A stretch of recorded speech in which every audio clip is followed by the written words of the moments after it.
amigo, que es un honor tenerlo en un evento también de México. Mi querido Juan Martín Herrera Paz, que nos acompaña desde Argentina, amigo querido también, compañero de banca allá en Weimar, Alemania, que estuvimos discutiendo, me acuerdo muy bien, cosas maravillosas. Voy a leer un poquito de su CBU, de Juan Martín Herrera Paz.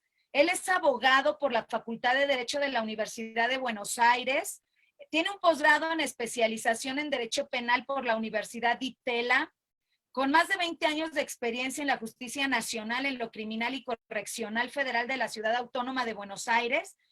Actualmente se desempeña como posecretario hace más de 6 años en un juzgado federal de primera instancia.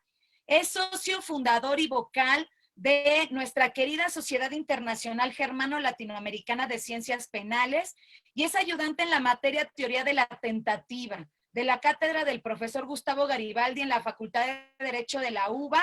Y bueno, pues, mi querido Juan Martín, tú nos vas a hablar con un tema de COVID-19 y la crisis carcelaria en la Argentina. Tienes 20 minutos, mi querido amigo.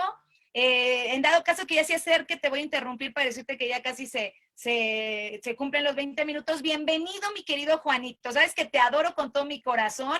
Y bueno, un honor y un gusto que quieras compartir con nuestra gente mexicana y con todos nuestros hermanos latinoamericanos, Juanito. Gracias por estar aquí. No, gracias a vos, Liz. El honor es mío. Es la primera vez que doy una conferencia o participo en una. Así que sepan disculpar si los nervios me ganan, porque bueno, como dijiste vos, hay alrededor de 300 personas mirándonos y puede ser intimidante. Yo no tengo la experiencia que tienen ustedes, pero es un placer enorme el estar compartiendo este espacio con ustedes.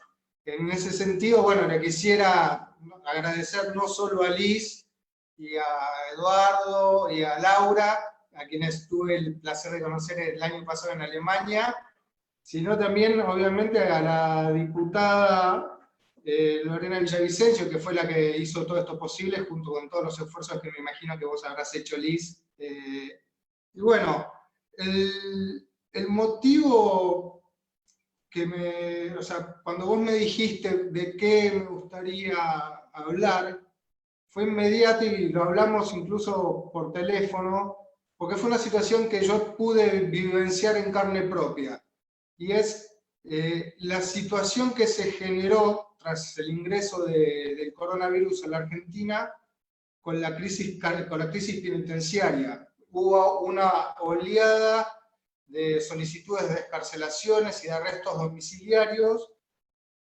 dada una circunstancia extraordinaria que creo que en ningún país del planeta se ha vivido, y que acá en este país obedecían más bien a una situación que es también común en Latinoamérica, de la sobrepoblación carcelaria y los distintos problemas edilicios y estructurales y sanitarios que se viven en los servicios carcelarios en nuestros países. Y esa situación, que después trataré de contextualizar mejor, llevó a que varios magistrados decidieran conceder las libertades a las personas que se encontraban detenidas preventivamente, como así también a aquellas personas que, estando condenadas con sentencia firme, se encontraban dentro de los que eran denominados grupos de riesgo o que se encontraban cursando el último tercio de la condena. Ante esta situación, la población en general, obviamente que había gente a favor y gente en contra, pero se escandalizó. Consideraron que ellos estaban siendo retenidos en sus hogares injustamente, mientras que se estaba liberando a la población carcelaria, indiscriminadamente. Lo cual claramente no fue así, más allá de los posibles errores que algunos magistrados hayan podido cometer o no, lo que obviamente me escapa a mí, ya que como en todos los países hay mecanismos especializados para sancionar a cualquier magistrado que haya incurrido en algún error grave merecedor de un jury. Ahora, lo que a mí me llamaba la atención de la reacción de la gente es, o sea, es que generalmente se mueven más por sentimientos que por la razón y la lógica, lo cual es normal, pero dado que los medios también ayudaban a transmitir un mensaje equivocado y no a esclarecer a la población cuáles son las verdaderas circunstancias por las cuales se tomaron esas decisiones, me pareció más que oportuno cuando vos me invitaste tratar de esclarecer cuál era el verdadero panorama con el que se enfrentaron todos los operadores judiciales del país, que era más que nada tratar de evitar un posible genocidio, no quiero usar esa palabra de gusto,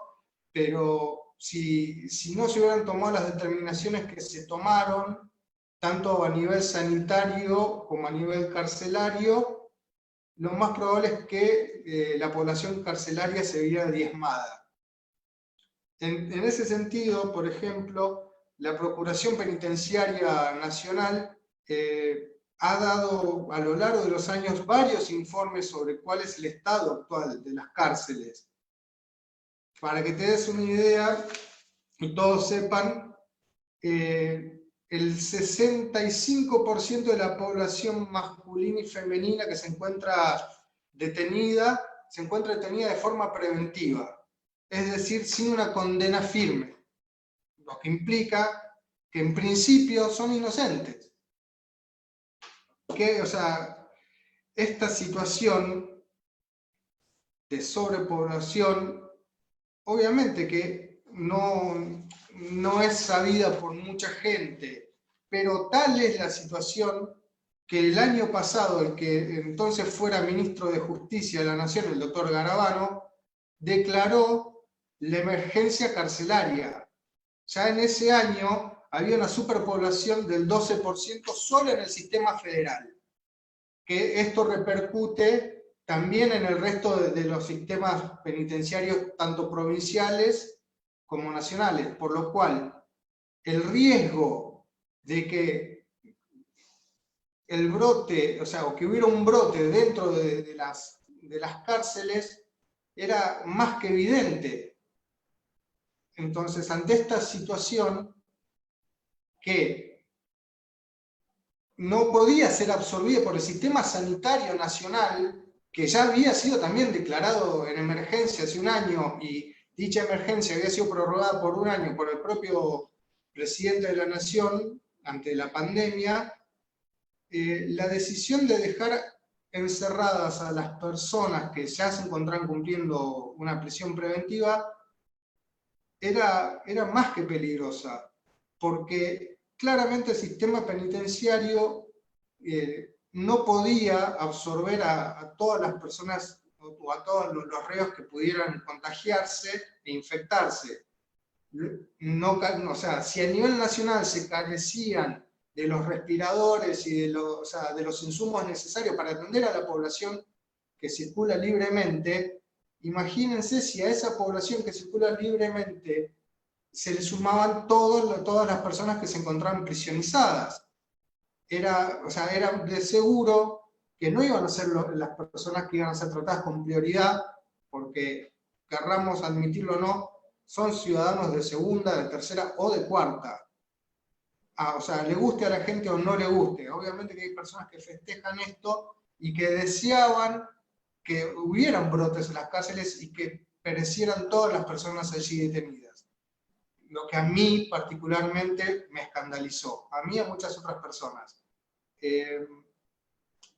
Entonces, cualquier operador judicial no solo se hallaba frente a esta situación de emergencia carcelaria y sanitaria, sino que también tuvo que lidiar con una ausencia de normas previstas para situaciones extremas como la que estamos viviendo. No había jurisprudencia, solo contábamos con recomendaciones de distintos organismos humanitarios, Naciones Unidas, la Organización Mundial de la Salud, la Comisión Internacional de Derechos Humanos, la Alta Comisionada para los Derechos Humanos de la Comisión, Michelle Bachelet, y el Alto Comisionado para las Naciones Unidas, todos recomendaban y pedían que se adoptaran medidas que pudieran evitar esta situación a nivel mundial. Estas recomendaciones y resoluciones adoptadas también fueron instrumentalizadas por la Cámara Federal de Casación Penal. En este sentido yo quiero agregar que más que nada me voy a referir al sistema federal argentino, sin perjuicio de que esa situación se repita prácticamente en todo el país. Entonces, ¿cuál es la idea, resumiendo de esta charla? Es dejar al descubierto cuál era el panorama con el que nos encontramos los operadores judiciales con la llegada del coronavirus dentro de nuestras fronteras.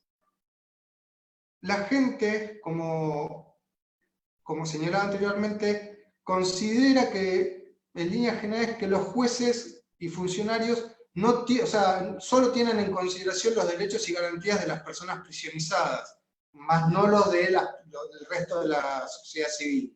Pero eso no es así. Y eso me parece que vale la pena mencionarlo, porque hay muchas otras opciones. Incluso el Poder Ejecutivo, a través de un memorándum, había solicitado la adopción de medidas distintas a la prisión preventiva.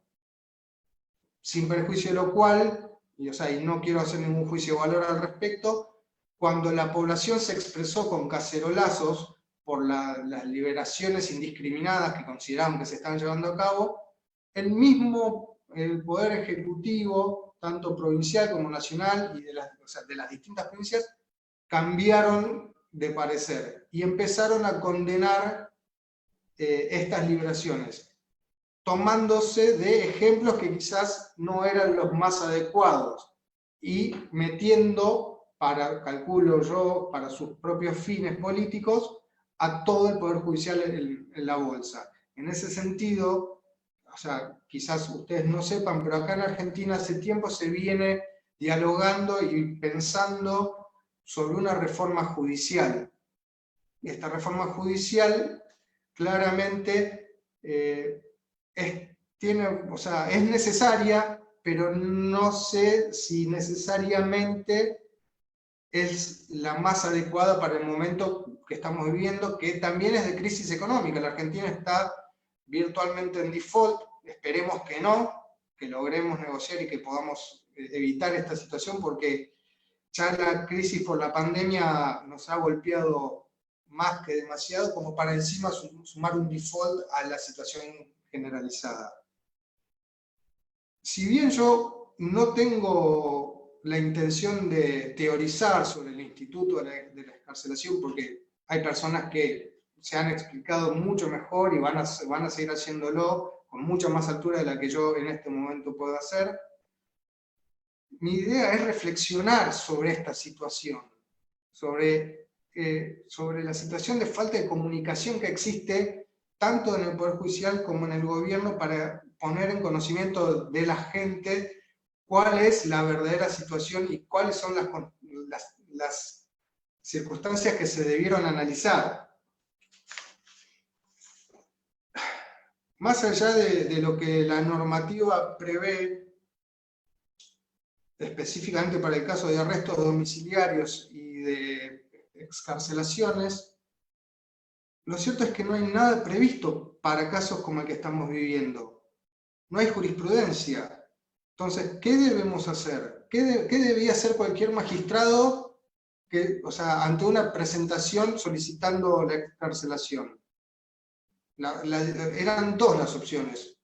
O mantener la situación tal y como se encontraba previo a la pandemia, con el riesgo de que se genere un brote y mueran muchas personas, o adoptar los temperamentos que fueron recomendados a nivel mundial por las distintas organizaciones de derechos humanos. Por suerte, a mi criterio, ese fue el que reinó, ese fue el criterio que reinó.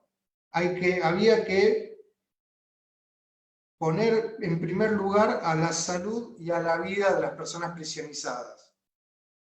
no solo por una cuestión altruista y humanitaria, sino porque, como dije antes, si habían brotes en todos los sistemas carcelarios, el sistema sanitario común no iba a poder absorberlos. Hoy en día que esa situación ya se ha modificado y que por suerte el gobierno nacional y los gobiernos provinciales han podido hacerse los insumos mínimos necesarios y que hay una capacidad ociosa del sistema, se ha podido modificar todas estas situaciones y se ha ido puliendo las distintas decisiones que se han tomado. Ya contamos con antecedentes y con jurisprudencia de la Cámara de Casación y las distintas cámaras. Pero esta cuestión, la gente no suele verla. Pensaban que era una cuestión de simple corruptela, de ineficacia, cuando no era así. Había que ponderar la inconveniencia de la gente porque haya personas en libertad que debían supuestamente estar prisionizadas o perder las vidas. Si el presidente, en todos sus anuncios, cuando ha postergado el aislamiento obligatorio, social y preventivo, ha dicho que prefiere que una economía se puede recuperar, pero una vida no, un magistrado también optó por la misma opción. Una persona puede volver a la prisión, una persona muerta ya no. Y hay algo que la gente no suele tampoco tener en consideración, y lo he hablado con varias personas, amigos y amigas, es que en caso de no haberse tomado las determinaciones que se tomaron, virtualmente se está condenando a la muerte a personas que habían sido condenadas o detenidas preventivamente por delitos que no merecían la muerte. Incluso en nuestro país no está prevista la pena de muerte. Y en base a los distintos tratados de derechos humanos que ha ratificado la Argentina, la pena de muerte ya no puede volver a imponerse. Entonces, si seguíamos los designios populares, hubiéramos condenado a muerte a muchas personas. Y siendo funcionario y hablando con magistrados, ningún magistrado quería tener ese cargo en su conciencia. Se pueden haber equivocado, seguramente se vayan a haber equivocado. Pero bueno, algo había que hacer. Era una situación crítica, nunca antes vivida. Lo que también puso al desnudo la falencia de las previsiones normativas de todos los sistemas, no solo el argentino. Porque yo desconozco, pero estoy seguro que ningún país tenía previsto qué hacer en situaciones críticas como la que estamos viviendo. Entonces, obviamente esta situación merece que las personas más capacitadas empiecen a dilucidar protocolos de actuación en situaciones de emergencia, para que esta situación no se vuelva a repetir y no se vuelvan a repetir casos lamentables como de violadores que han sido dejados en libertad y obligados a convivir en el domicilio de su víctima por violaciones intrafamiliares. Entonces, algo tenemos que hacer, algo tenemos que idear. Claramente, así el sistema no puede seguir, hay que prepararse porque, por lo que dicen varios especialistas, esto puede volver a repetirse. Incluso se habla de que en China ya hay un rebrote. ¿Qué vamos a hacer si el rebrote se hace en serio? Y no lo podemos controlar esta vez. Porque la gente hace 60 días que está prácticamente encerrada en este país, allá me imagino que también, o quizás menos, pero es demasiado tiempo y no va a seguir respetando, no solo porque no toleran el encierro, sino porque sus economías están destruidas, familias que no tienen cómo alimentarse. Y si a eso le sumamos que se ha ordenado y sean las detenciones de varias personas que han violado ese aislamiento, vamos a seguir sumando gente al sistema carcelario. Un sistema carcelario que, dicho sea de paso, no cuenta con los insumos necesarios como para, por ejemplo, poner tobilleras de seguimiento electrónicas a las personas que se dejan en libertad. Porque además esas personas, que acceden a ese beneficio, son muy reducidas. Prácticamente son las mismas personas que deberían haber gozado del beneficio de la excarcelación. Además de eso se suma todo, digamos, toda una cuestión burocrática, como por ejemplo que estos trámites de excarcelación se deben resolver en 24 horas. No hay tiempo para analizar, para morigerar, no, se debe resolver en 24 horas un pedido, bajo apercibimiento de ser denunciado penalmente por incumplimiento. Entonces, no, o sea, no puedes, o sea, me parece que no es correcto seguir sosteniendo, como se viene sosteniendo acá, que las liberaciones fueron indiscriminadas por un par de errores que se hayan cometido, porque incluso se han presentado amparos colectivos, que más allá de si han sido bien o no presentados, eso es una cuestión que pronto calculo deberá resolver la Corte Suprema. Vamos a ver qué dirá. Pero hay que modificar varias cuestiones y hay que enfocar de nuevo los esfuerzos y poner los medios para que las cárceles dejen de ser los lugares de hacinamiento que son. Porque incluso la propia Procuración ha estipulado que no se podía cumplir con el distanciamiento necesario para evitar la propagación por justamente una cuestión de sobrepoblación popular. Además de eso, perdón, y como último detalle, también se dio otra situación, fue que la Corte Suprema ordenó el trabajo remoto, por lo cual todo se dificultó más, no se tenía acceso a los expedientes, había que correr sin expedientes, con las pocas constancias que se tenían, y con la presión que venían de organismos internacionales, porque no se olviden que en caso de que alguien, o sea, sufriera alguna lesión o muriera, el Estado argentino iba a incurrir en responsabilidad internacional por incumplimiento de los distintos tratados firmados. Es una cuestión que yo creo que merece ser realmente hablada y debe Juanito, modificar. te quedan 2 minutos, Juan.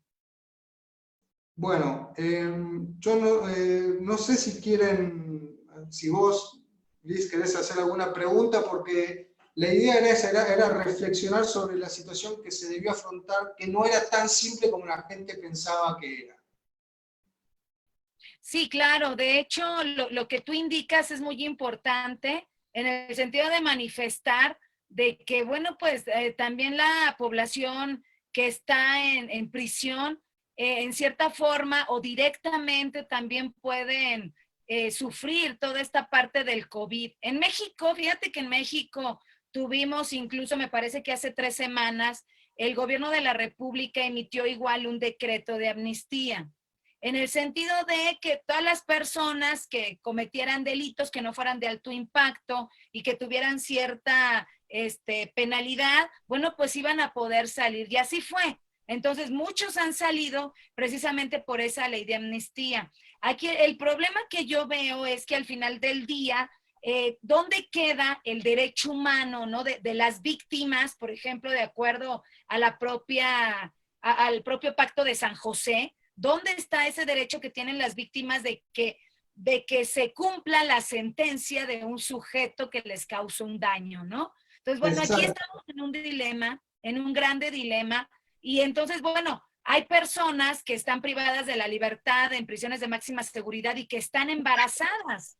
Y de acuerdo a los acuerdos del gobierno de la República, por ejemplo, aquí en México se encuentran dentro de la población vulnerable. Sin embargo, como son delitos de delincuencia organizada o son delitos de alto impacto, no los dejan salir. Entonces, la pregunta que yo haría en este sentido específico, Juanito, sería, ¿verdaderamente es para proteger la salud de la población en situación de cárcel, en situación de privación de la libertad?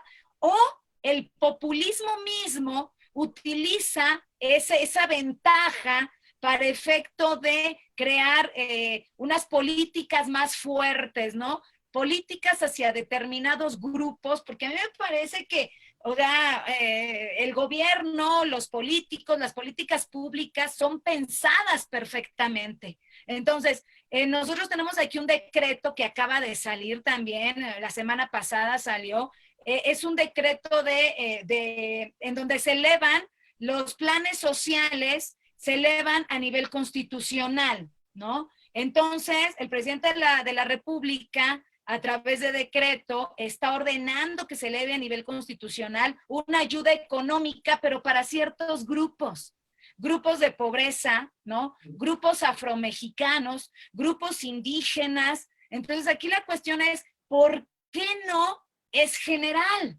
Y obviamente que muchos que están aquí me dirían, es que doctor, es para la gente pues con mayor vulnerabilidad. ¿Cómo sabes que esos son los grupos más vulnerables y no otros, por ejemplo, ¿no? Lo que decía Laura Bastidas, ¿no? En un inicio, en donde, bueno, pues es que ellos deciden cuáles son los grupos vulnerables y en lugar de dar oportunidades para que trabajen, para dignificar a la persona, entonces, no, mejor te doy tu caja de comida, ¿no? Que es lo que decía Laura, como se escucha allá en Venezuela. Y en México, ¿qué es lo que haces? Bueno, te doy tu ayuda, e independientemente de que por el COVID nosotros tenemos un sistema de salud que está derrumbado, bueno, pues este sistema social, que estos planes sociales que te estoy diciendo, Juanito, que se elevan a nivel constitucional, otorgan para todos los mexicanos salud. Por favor, ahorita en el COVID ya no hay lugar para que atiendan a la gente. Hay personas que están de hospital tras hospital tras hospital para que puedan ser atendidos y puedan entrar. Y eso fue, Juanito, te lo quiero decir y lo quiero decir a todos los que están aquí. Y si es lo contrario, bueno, pues ojalá y lo pudieran demostrar, pero fue antes incluso del COVID. Antes del COVID, nuestros sistemas de salud estaban colapsados. Entonces, yo quiero, ¿sí? Que esta cuestión de la población que está en situación de cárcel son meramente artimañas de tipo político para el clientelismo, así, sí, clientelismo está bien, ¿no? Político, ¿verdad? Electoral. Entonces, hay que tener mucho cuidado. No hay que tomar un discurso como cierto, como bien tú lo comentabas, ¿no? Como lo comentaba Laura también, no hay que tomar un discurso como cierto, se tiene que analizar desde diversos puntos de vista. Entonces, pues eso sería lo que yo te pudiera decir, Juanito. No sé si quieres agregar algo más. Mira, hay otra cosa que me había olvidado agregar y que también me parece que la gente suele olvidar, es que todas las normas que aplicamos en Poder Judicial, quienes trabajamos en él, provienen del Congreso. No, los jueces no inventan las normas. Nosotros tenemos que trabajar con las normas que el Congreso nos otorga. Entonces, o sea, es muy raro, o es muy, como decimos acá, muy loco, que la gente se queje por las normas que sus gobernantes dan. Y carguen las culpas al Poder Judicial, que es quien tiene que actuar siempre en emergencia. Más allá, que te digo, de lo que vos señalás, que es probable, yo no estoy capacitado para decir que no, ni para decir que sí. Lo que sí es que había una situación objetiva, de emergencia, nunca antes vista, y que se debía solucionar. ¿Por qué? Porque todos los gobiernos a lo largo del último siglo en este país, y más, no han dedicado o no han invertido en salud, en sistema penitenciario, como deberían haber invertido. Yo tengo quizás una contradicción ahí con las cuestiones de darles alimentos y como decimos acá, la asignación universal, porque es cierto que también los gobiernos se han dedicado a destruir a las clases más bajas, económicamente. No les dan posibilidades, y esto es una forma, sí, que se ha utilizado y que puede devenir en clientelismo, no me cabe la menor duda. Latinoamérica es una experiencia general, pero es muy raro que la gente no pueda advertir cuál es el origen de todas estas crisis: económica, financiera, sanitaria, carcelaria, judicial, legislativa. Argentina es un país en crisis, Latinoamérica es un continente en crisis. Así y seguimos adoptando las mismas decisiones y siguiendo los mismos gobernantes que nos han llevado a esto, y que, o sea, pertenecen a los dos lados, ¿no? O sea, en Argentina tenemos por un lado el peronismo y por otro lado, hoy en día es el pro-radicalismo. Han gobernado este país en los últimos 120 años y ellos son los que nos han llevado a esta situación y no han hecho lo necesario, como todos desearíamos, para que todos podamos vivir dignamente, sobre todo las personas que están prisionizadas, porque no sé allá en México, pero acá constitucionalmente las cárceles no son para castigos y deben ser sanas, porque la idea es reinsertar y reeducar a las personas que han sido privadas de la libertad por la comisión de un delito. Entonces, eso va a ser de imposible cumplimiento si seguimos como seguimos. Sí, bueno, sí, definitivamente, mi querido Juanito. Pues, oye, te agradezco infinitamente tu participación, mi querido Juanito.